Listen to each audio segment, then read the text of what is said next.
There it is. We are here. We are back. It's another beautiful week. And you know what? Today, we're getting kinky with it. We're going to have some fun talking about what is good. You know what? All kinds of things. It's going to be great. You all just tune in. We're going to have fun. Here we go.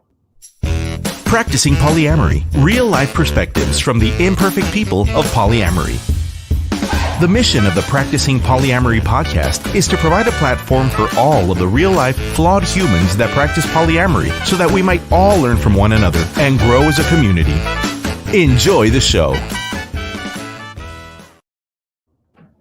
All right. Sometimes I got to get myself, back up and going. It's Monday. What can I say? But you know what? I get to come back to do this, to talk to more awesome, amazing people. But before we jump in and chat with today's guest, I want to quickly remind everybody that we do 3 live shows every single week, which means there's a lot of opportunity for you to ask questions. If you have any questions about your relationships, if there's a topic you'd like to hear discussed on the show, slide into my DMs or comment while we're live. You can find us everywhere. Follow us on all social media platforms at Practicing Polya, and let me know what you'd like us to talk about. As always, I want to shout out one more reminder for all of you. If you're listening to this podcast, you are a welcome guest to be on the show.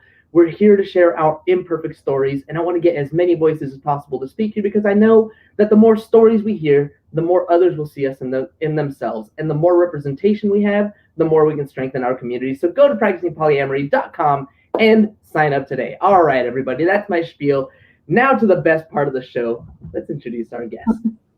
Our guest today is of the belief that kink is not only normal, but when done ethically, it can be healthy, healing, and generative to relationships of all kinds.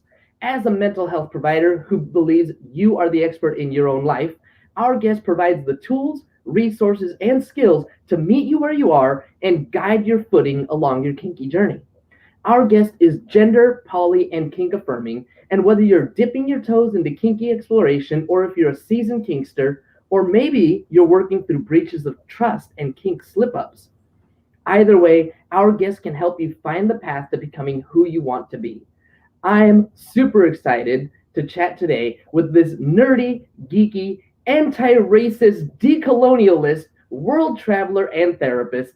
So without further ado, joining us today from unceded Ktunaxa, Sinix, and Okanagan territories, otherwise known as Nelson, British Columbia, the nerdy therapist themselves. Welcome to the show, Sawah Danniels.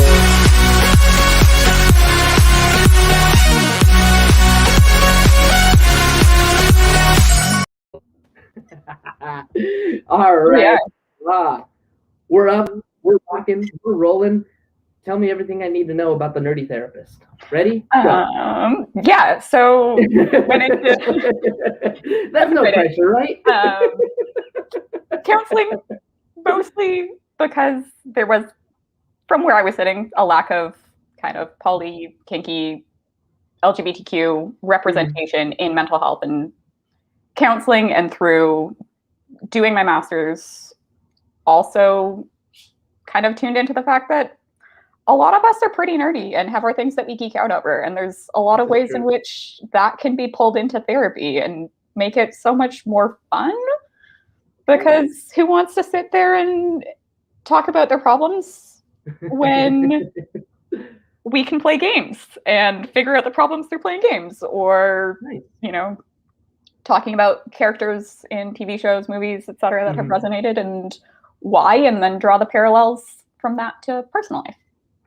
Okay, well, I'm going to start with that because that is super interesting for me. Being a nerd myself, I'll tell you my fandom. My biggest fandom is going to be the Marvel Cinematic Universe. How do you feel about that topic? Great. So tell me some of the lessons that you've learned from maybe some of these characters and how you've incorporated it into your therapy practice. Yeah, so I'm going to be a terrible geek right now and not be able to pull the movie title off the top of my head, but that's cool. You give me a reference, I got you. The Thor movie, in which he really has that kind of mental health slide with drinking and everything else at the beginning and then rises from that. That's a really great one to even watch with clients who are experiencing addictions and just kind of talk through how universal so much of those experiences can be, and how, you know, withdrawing and isolating can ultimately underscore and enhance a lot of the challenges in recovery. And for sure. But so you're talking about Endgame, right? Which is one of the latest newer ones. Yeah.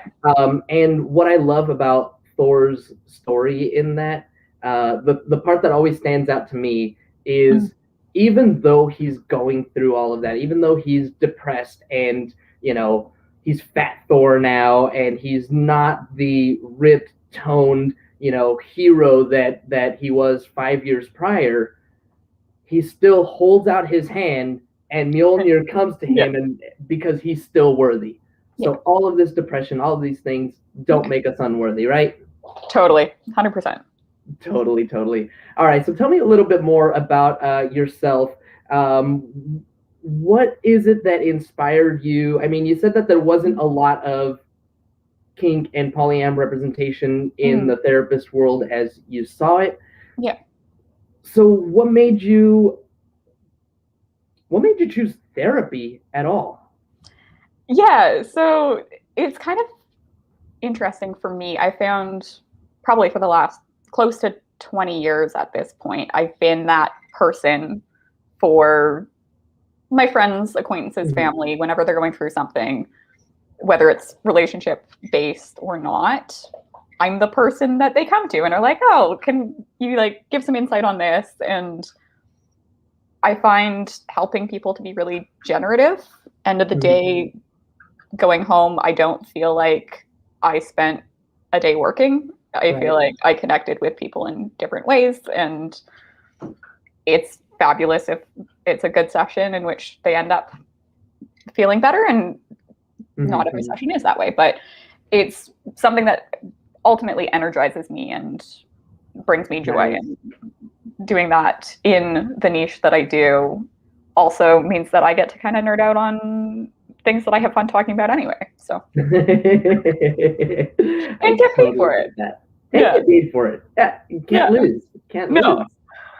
So let's get into that niche. Let's talk about you know, you are focusing on kinky polyam folks, and you know, the topic that we picked today was the healing power of kink. So let's get into you know, kink, and let's start, I think, by mythifying, whatever, right?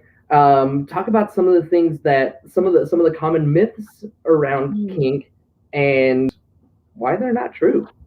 Yeah, for sure. Ultimately, my opinion of it, and other people will likely have differing perspectives, and that's fine. Much like polyam in terms of configurations, everybody has their different pieces. I think there's a big misconception that kink's something that's super taboo, a lot of lack of safety, and something that just, you know, normal people don't do. Right. And we're not supposed to talk about, and is something that in many ways gets a bad rep around consent and that kind of misconception as well, that it can be or is inherently a tool for abuse. And that's very far from it when done well. Right. Though, like any tool out there or thing out there, it can be misused. For sure. I mean, there are definitely instances where kink scenes or kink relationships, you know, DS relationships can go from healthy to abusive, but that's not the norm, right? Not the norm, and it's very much a like small subset of it. I found in working with kinky people and having that as part of my lifestyle, a lot of it's healing, and they're almost a level up in terms of consent negotiation, communication, and all of that. And polyam is very similar in terms of For sure. both of those, but yeah, both of these are all about communication. Yeah. Right? It's all about, this is what I'm into, this is what I'm not, this is Mhm. the type of relationship that I want, this is the type that I don't, this is the type of sex that I want, this is the type that I don't, right? A lot of this open communication. So when we're having these kinds of conversations, when we have these such open lines of communication, how does it go wrong? Yeah, I think ultimately the ways that can go wrong are when people aren't necessarily clear on what they want or need, or with people who have a history of trauma, not necessarily knowing that or knowing their triggers and ending up in a space of feeling really unsafe because, oh shit, this thing exists in my life and I didn't know that was going to be hard to deal with. And then, if that person's in subspace as well, dealing with coming out of that in a way that holds the person where they're at while also acknowledging the challenge. Oh, this is fantastic. We have not had this conversation on the show yet. Yeah. So let's dive into this. For sure. Let's start by defining what is subspace, and let's talk about some healthy ways of, I guess, going in and out of it. Yeah, so it's going to look different for a lot of people. For some people, it feels kind of like going on a trip in terms of whether it's psychedelics or hallucinogenics, and coming out feeling like that crash. Ultimately, subspace, just kind of as a general, is that feeling of disconnect from reality, and slower mental processes, not necessarily having full body awareness as well. So being touched when in subspace or having an interaction that you're not expecting can be really jarring. In terms of navigating it, ultimately, there's not a lot one can do or know in terms of going into it for the first time. So a lot of the time, that first experience is kind of like unexpected, but gives new awarenesses in terms of like, okay, this is how my body responds when I'm suspended or have just had a heavy impact session. And these are the pieces that I need to be aware of in future. In terms of coming out of it, often that's a lot of aftercare. And once again, aftercare will look different depending on the person. For some people, that's physical touch, cuddling, just being held in that. A lot of kind of big emotions can come up, whether that's grief, excitement, sadness, you name it.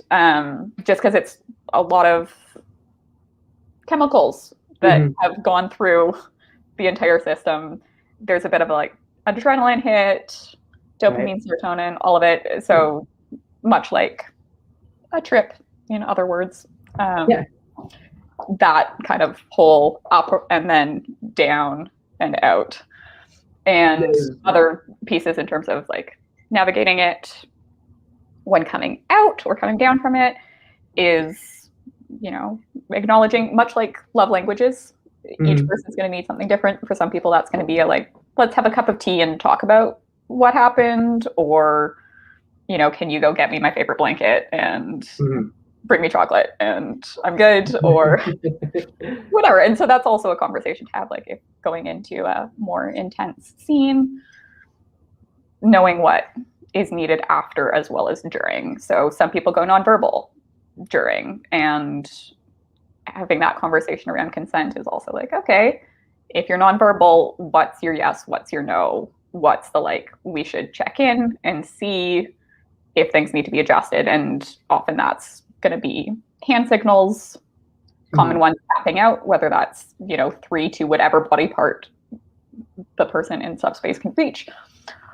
Also knowing that that's not necessarily even possible depending on the level of subspace reached, and so having those consent conversations and negotiations before entering is paramount.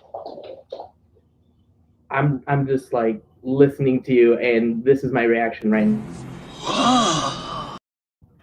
It's just it can really be so intense. One of the things that you mentioned was disconnect, right? I'm thinking like I'm in the moment, and then next thing you know, I'm in outer space, right? Yeah. And there's just this disconnect, brain to body, and I imagine that's very like a cathartic type of feeling, like that can be a very good feeling to be able to release that way. Yeah. So let's talk about a little bit about how that works. We've got all of these chemicals that you're talking about, the serotonin, the dopamine, the endorphins, all of this stuff is going on in our brains, the adrenaline, et cetera, and so on. But our minds are disconnected from our bodies in those moments. So as good as those chemicals are, right? What is the potential for healing that's going on in my body during these kinds of scenes, during these kinds of experiences? Yeah. So with that, a lot of it, as I have kittens run circles around me in my living room, it's great. I love a lot of it's that full surrender to whatever's happening. And so much like in DS dynamics in general, the sub in many ways having the control and the choice of engaging and giving over full control can be the piece that helps facilitate healing when someone needs a lot of control or has past traumas around losing their power, choosing the scenarios and situations in which they can give it up while still having some level of control and understanding is really big. Yeah, totally. It feels like that's a very general like overview idea of how that works, and I get that. I've heard that before. Where let's say, for example, somebody was sexually assaulted at one point, and I've heard stories of like recreating that experience. Right. So like, but that's still like, I don't know. Me thinking about it, I'm like, why would I want to recreate that? Like, that sounds horrible, right? But other people do that in these kinds of dynamics, and they find healing in it. Can you help me understand that? Yeah, for sure. So with that, often it's going back to that I'm choosing this for myself, and so entering it from an empowered perspective. Trigger warning regarding sexual assault coming up if people want to, Thank you. Wait a couple seconds. With that, so if somebody was abused by multiple people at a party, they might choose to, as an example, like a woman was assaulted by 2 or 3 guys, engage in essentially an empowered gangbang. And do that in a way where they're in control of the situation. They're asking for what they want, and they're getting that. And, other, obviously, that's one example of it. So let's stick to that. Let's stick to that one example, because I like want to dig deep into how this works, because to me, again, I'm still in this mindset where like something bad happened to me. Somebody like fucked me up. Right, like this is horrible. But I get that I'm being empowered by putting myself in that position again. But like I'm still in that position again, and I don't know. Like maybe there's a disconnect for me here, where I'm trying to figure out how does being in that situation and I guess holding the power. Like, what does that do for me mentally? Yeah, go ahead.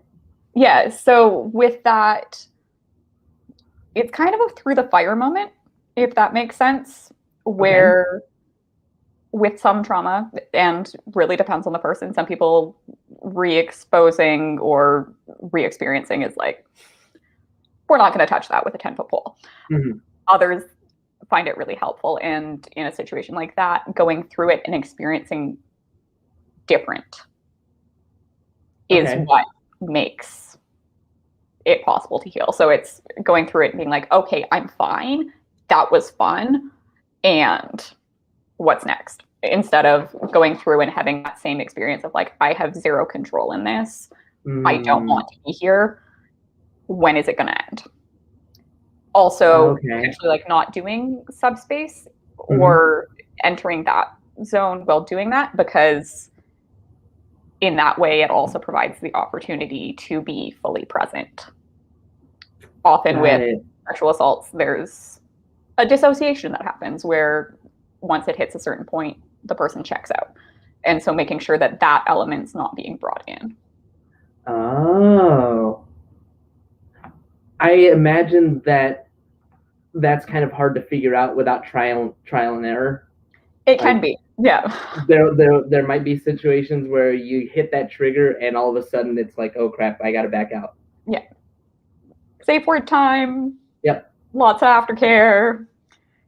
Check in and acknowledge that, yeah, like part of these explorations, whether it's as a healing process or part of lifestyle and general play, is that acknowledgement that sometimes things don't go the way we want them to. And having that conversation as well, if it's a new partner, being like, okay, like, how do we want to handle the fuck ups in this?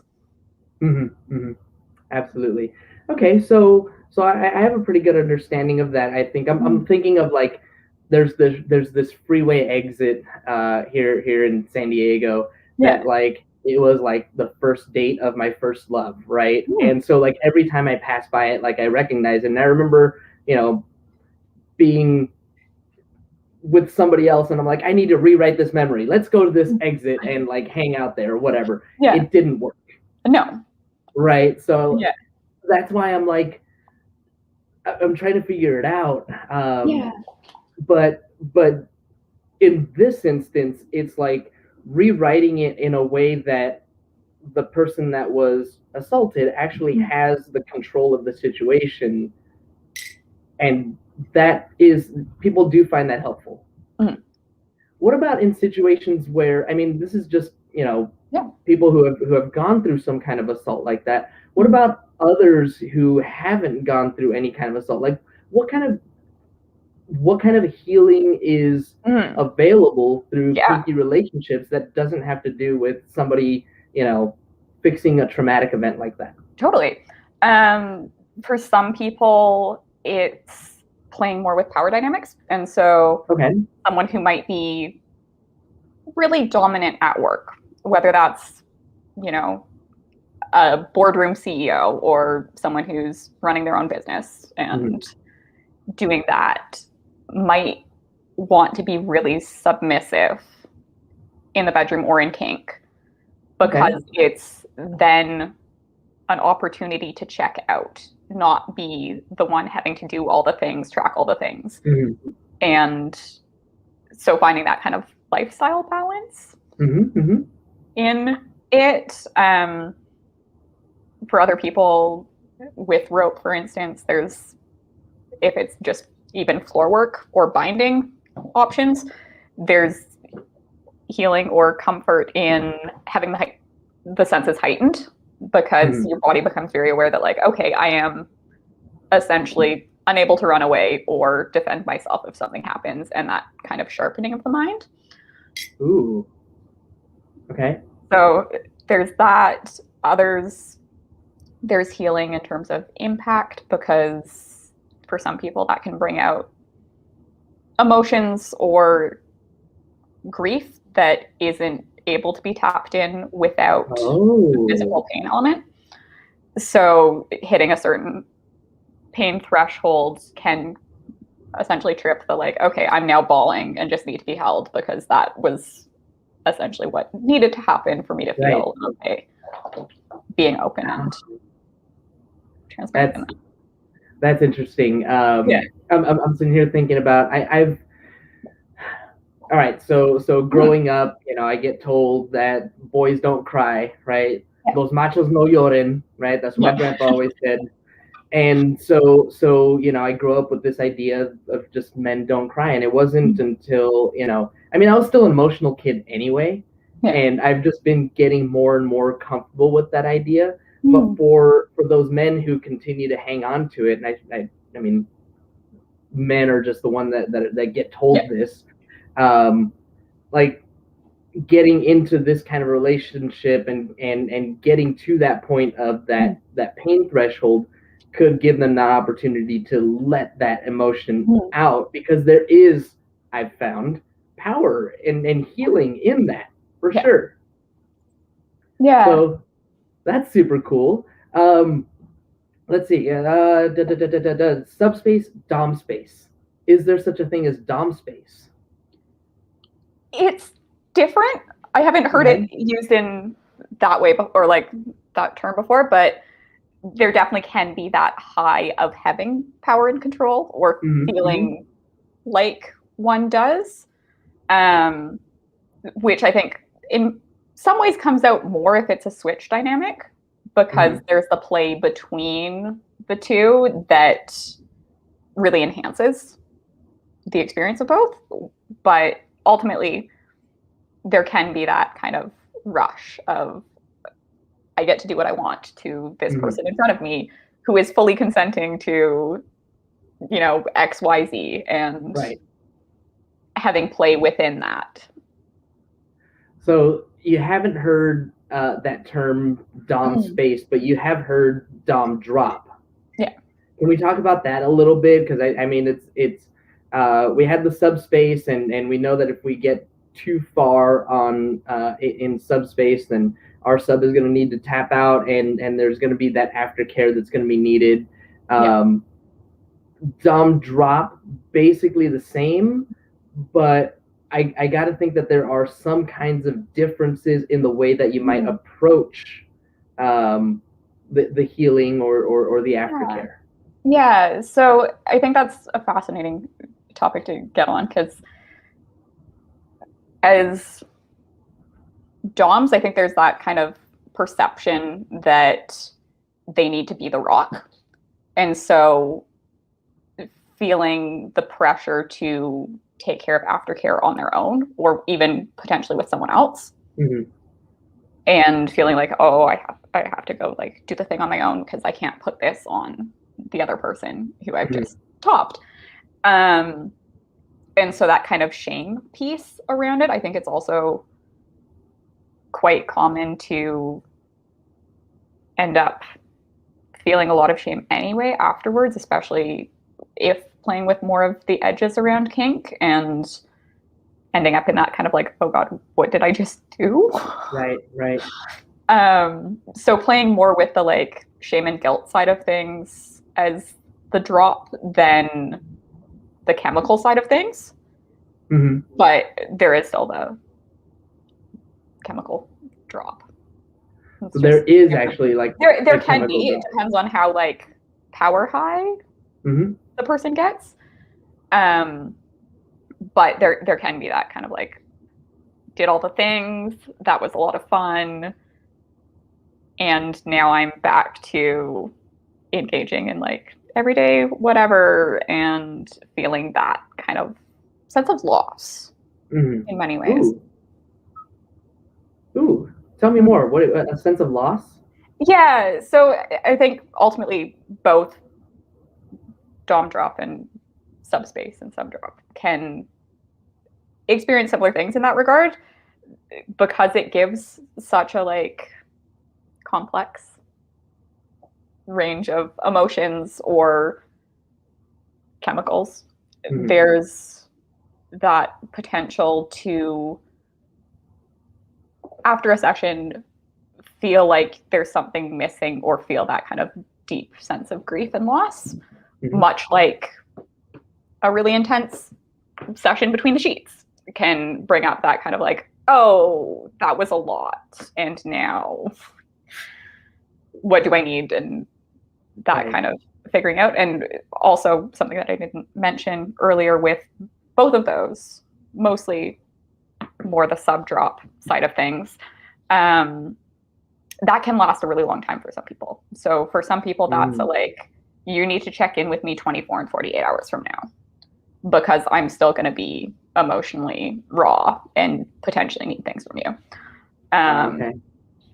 Other people don't need anything. They're like, no, that was great. I'm fine now. See you next time we hang out. Yeah. And so that kind of, once again, spectrum of experience. And some people will have that, like, okay, I'm fine. I don't need anything. Mm-hmm. And then that 100th time realize this is the time that I'm going to need stuff, and not necessarily have it scheduled in, which is interesting as well. Because to not have the aftercare scheduled, you mean? Yeah. So if there's that pattern of like, okay, I don't need aftercare, whether it's a dom or a sub, I don't need it. Getting into a routine of being like, okay, so if I don't need it, then we can just schedule the session or whatever, and then move into day-to-day activities, or, go separate ways, and then end up in that like one-off or a couple times where it is needed and realize that the time's not there. Right. And so navigating that as well. Got it. Making those exceptions when that comes up. Yeah. Go ahead.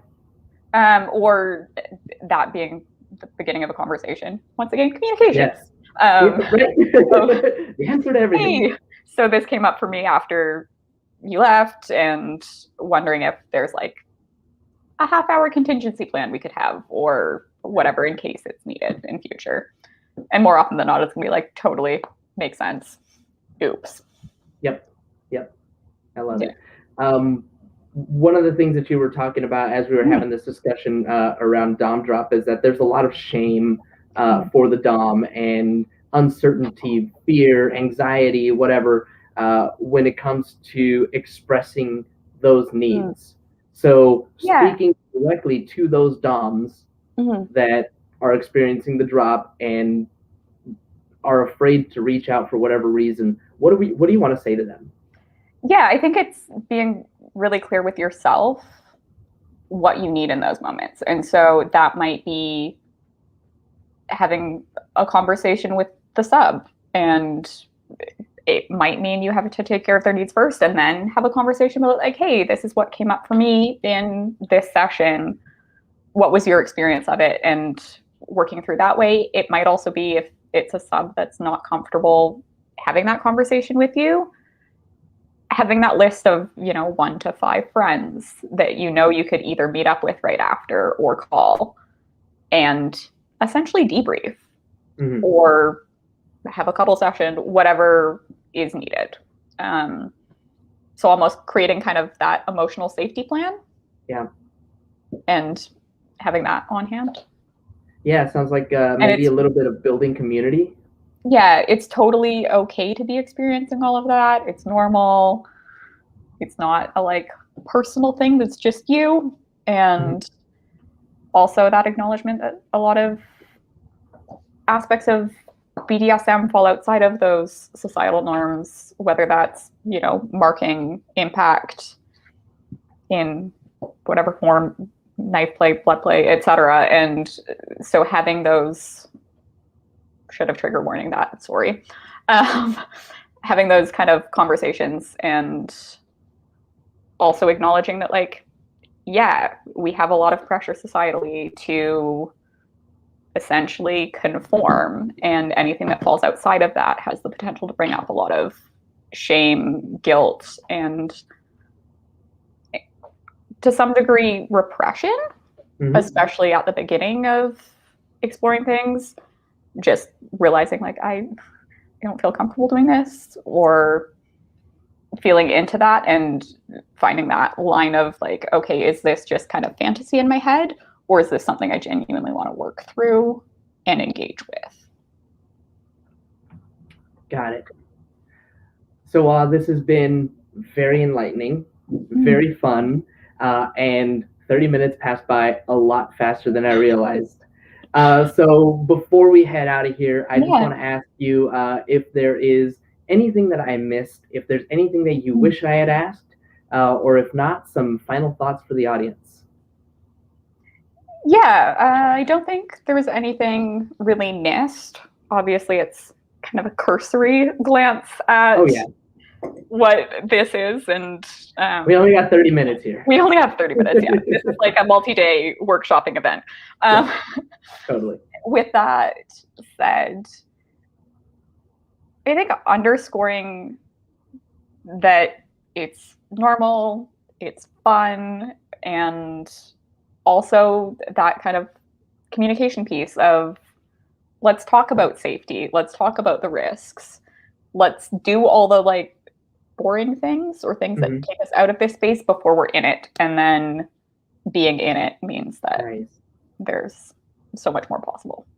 Having the even like yes, no, maybe conversation or list as well, because that can also open up opportunity. Yeah, it's a great conversation starter at least. Last thing that I want to ask you is, if somebody wants to work with you, what's the best way for somebody to get in touch with you? Probably email currently. Website is being updated with booking links, but currently the booking link will just redirect to the email.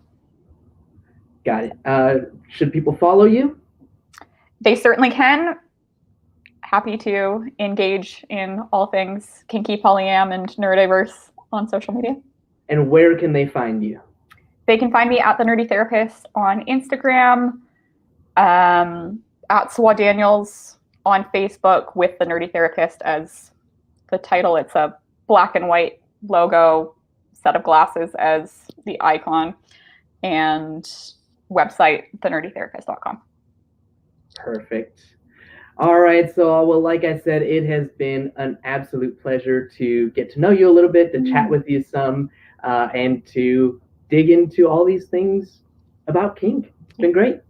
That's good. Thank you so much for your time today and the Thank opportunity you. to be honest. Thank you for hanging out. I really appreciate it. And thank you, as always, to our live audience for tuning in today. As a reminder, when we're live, you get no commercial interruptions, but the same can't be said for those podcast downloads. So if you want to avoid the commercial interruptions, be sure to catch us live right here, Monday through Wednesday, 2:30 Pacific time, or sign up for Patreon where you get access to our commercial-free RSS feed and support the show. Don't forget to subscribe on YouTube, wherever it is you download your podcast. If you haven't already, please leave us a review. We'll really appreciate it. That is all we've got for you all today. Thank you one last time to the Nerdy Therapist, Sawah.